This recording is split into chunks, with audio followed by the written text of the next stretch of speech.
So hello everyone, my name is Alan from Al's Basketball Training. On this channel, I'll show you basketball plays, drills, and skills. So if you like that stuff, hit that like button and subscribe. But anyways, today I'm going to show you some strategies that you can implement to start off the 5-out offense to create more scoring opportunities for your team. So let's get down to the clipboard and let's check out these basketball plays.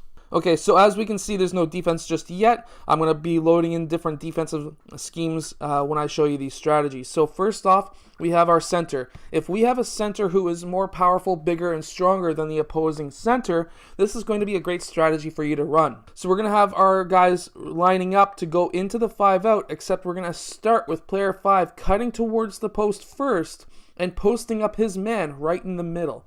Now, the idea behind this strategy is he's going to go down there for 1 to 2 seconds. He's basically just going to run down, turn, or pivot, have his hand up. If there's no ball, he's getting his butt out of there and starting up the 5-out offense. Now, the idea behind this is let's load in a man-to-man defense really quickly. So with player 5 going down towards the low post, what we're going to have now is if he's posting up his man, if he's more powerful, we can just do a quick pass into the middle of the key and he can do some kind of a move. I have multiple different low post moves that are on my channel in different videos that this player 5 could use to get to that rim easier.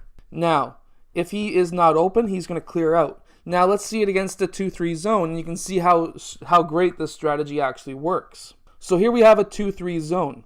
We're going to have player 5 cutting down towards the middle, and obviously players 2 and 1 are going to be cutting, double teaming up top. We're going to have players 4 and 3, they're going to be playing a bit higher. Now with player 1 passing into the low post, he is now still, even though it's not man-to-man, he's still in single coverage against player 5. And if he's more powerful, one of these two players or both of those players may come down to try and stop him from scoring. Now if that happens, one of these 3 players are going to be open for a 3-point shot. Or what could happen is player 4 blue could now cut baseline and now player 5 could hit him up for a layup. So there's a couple of different options here. Again, if this doesn't work, if he's not open, if he's unable to get that ball, then he's just going to go out and you're going to start running the 5-out motion offense. Now another one I like to run when I'm running the 5-out motion offense is a set play before we actually run the offense. And what we're going to have is our bigger players starting in the high post, our smaller players starting in the low post. They're going to be screening down. This is just a simple box offense. They're going to be popping up, and what we could be hoping for here is a mismatch. And if there is a mismatch, then we could pass the player 2 who could get the ball into the low post.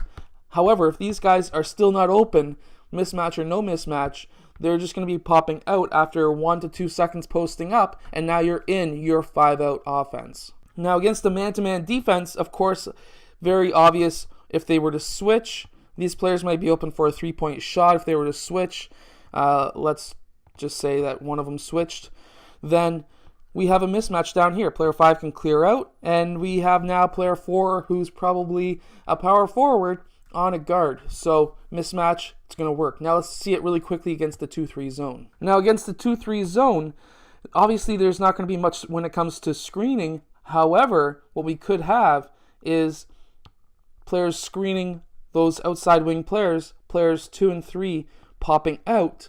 And now what we're looking for is not necessarily these players, unless they're open for a 3-point shot. We could be looking at player 5 or 4 sealing the man, and now they can dribble with their left hand. That's going to have player 5 cut them off, and if player 5 is still sealing his man, this could be a pass over to player 5 for the layup. If not, they can just pop out, and if there was no options open, now we're in a 5-out offense, and we're all set and we're all good. Now my last strategy I'm going to show you is these players the farthest out. What's going to happen when they're coming down, when you're setting up the 5-out, right away they're going to be swinging baseline. They could be screening for each other. We could have a pass and open shot, or they could be just switching sides so that now when they're popping out, this could be a skip pass over if one of them screened, or when they're cutting, their player might not be paying attention. This could be a pass to the low post for an easy layup if his man wasn't paying attention to seeing him cutting. So there's a few different options here. Now, I'm not going to necessarily show you against the defense with this strategy, mainly because it does work against a lot of them. 2-3 zones and zones in general, this will not work against. It will only work against man-to-man defenses. And again, first thought is to set a screen and a possible pass, layup, or just skip pass, layup. Or if they're not going to screen and there's a player that's not paying attention, this could just, a defensive player not paying attention, this could be an easy layup. Now, I hope that these strategies help your team run the 5-out offense a little bit better. Anyways, I hope to see you guys again in this afternoon because we're posting twice a day videos now. So see you guys there.